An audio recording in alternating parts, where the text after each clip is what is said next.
After a dramatic spat with his Ukrainian counterpart, U.S. President Donald Trump is now apparently hoping to announce the minerals deal with Ukraine in his first address to Congress since returning to power. For more, we connect with Voice of America correspondent Jessica Stone. Hello there, Jessica. Good to be with you. Jessica, he should be delivering his speech in the coming hour. Now, how important is this congressional speech? Well, this goes back to the times of Thomas Jefferson, one of the founding fathers of the United States. In 1801, he began doing this written update to Congress. Then in 1913, Woodrow Wilson made it a spoken address to Congress. And by the 1950s, we saw that it actually became a regular annual event. Of course, the first year that a president is in office, it's called a joint session address. Following that, it's the State of the Union address. And in terms of tonight, we know that President Trump, according to the American Presidency Project, averages length about an hour and 20 minutes in terms of these speeches that he gave during his first term. Now we know that the White House has penned in 2 hours for the president to be on Capitol Hill. And I'm just hearing the sirens go to pick him up at the White House now. He's slated to come in the next half an hour or so back up to Capitol Hill and prepare for those remarks at 9 p.m. Eastern. Well, Jessica, I hear some Democrats are not showing up for this speech. Is there a boycott? There's not an official boycott from Democratic leadership, but there are a number of senators and members of Congress who are deciding not to come, particularly those who represent large constituencies of federal workers who are really being impacted by the DOGE cuts and by the different kinds of policies that are happening in terms of trimming federal spending. Having said that, we also know that a number of them are going to be bringing props, the blue and yellow ties, for example, to support Ukraine, or the people in the box that are federal workers, laid off federal workers, or people being adversely affected by healthcare cuts, cancer research, and the like.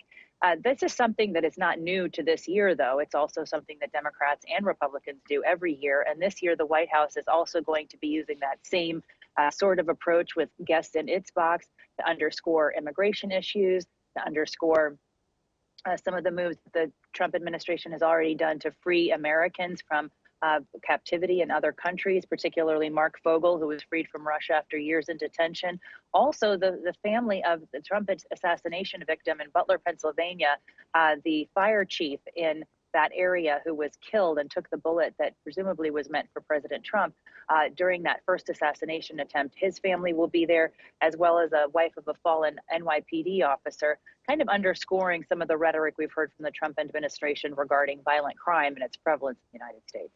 Well, Jessica, on top of that, Ukraine crisis will no doubt be on one of the top agendas during the address in the coming hour. Now, what is Trump expected to, say this time? Well, you mentioned earlier that we do think he's going to talk more about this critical minerals deal and lay out a timeline for its signing. We saw a lot of movement in terms of what the Kremlin did today, as your reporters outlined, as well as what Volodymyr Zelensky did with that expressing regret, saying he's ready to sign the deal just hours after the president stopped and paused military funding to Ukraine. And as well, the U.S. government has paused U.S. cyber operations against Russia. So you sort of have a carrot and a stick approach there. So there are things moving forward with respect to getting them closer to signing a deal. We expect that the president will talk more about that and a longer version and vision of how to reach peace in Ukraine. It's also, of course, an opportunity for him to go right to Congress, to be the first time he's on Capitol Hill since he's been elected, and ask Congress to pass his quote unquote big, beautiful spending bill, which is his spending plan to advance those Trump tax cuts, extend them that were passed in 2017, to cut federal spending in places like Medicaid, which is a healthcare program for the poor, and to pay down the debt. So we do expect to hear more from him on those issues as well. And he really does need to appeal specifically to his own party to get that done. Well, I do have to mention the speech also comes a day after he announced tariff plans on Mexico, Canada, and China. What is he expected to say about tariffs now? So that's a sensitive issue, right, for the American public, because the perception is that the prices of goods are going to go up with tariffs. That's often what happens because the companies that make the goods that are tariffed pass it along to the consumer. And of course, we're in a sensitive time economically. Egg prices are up, gas prices in some cases are up. And so people are looking for answers about what their spending and their cost of living is going to be like. So I would fully expect President Trump to talk about justifying the tariffs, to talk about why he's using it as a tool, potentially talking for how long he is. We've already seen some movement on relinquishing or relenting on those tariffs in Mexico and Canada, because Howard Lutnick, the Commerce Secretary, said after the markets closed that there might be a deal that would be announced as early as tomorrow, Wednesday, that would allow some of those tariffs that were implemented today to be rolled back on Canada and Mexico. Another thing, we learned over the weekend that President Trump wants to appoint an affordability czar. That would also be someone who could explain what is going on with prices and policy to the American people. We may hear more about that tonight. The economy, really a key focus for this administration, and it needs to be, because this is a big part of why he won the White House. People in America felt that he was better able to manage the economy than his opponent.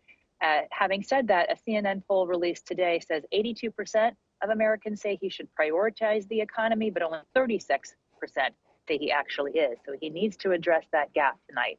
Definitely. Well, last but not least, what about North Korea and related issues? Will Trump make note of, Korean Peninsula related issues this time? I think it's safe to say he may allude to trying to restart peace talks, but that honestly has not been the focus of many of his administrative moves. We've seen moves, of course, on Ukraine, on the border, on cutting federal spending. And so I would not say that it's highly likely we'll get a lot more on that. Certainly, it's possible that in the context of talking about this alliance we're seeing emerging between Iran, Russia, and China and North Korea, it may get a mention. But I don't think we're going to hear a lot tonight about policy going forward on that, because it hasn't moved much since Trump came in to office just 100 days ago or so. That is true. All right, Jessica, thank you for the coverage tonight. We appreciate it. Always good to be with you. Thanks.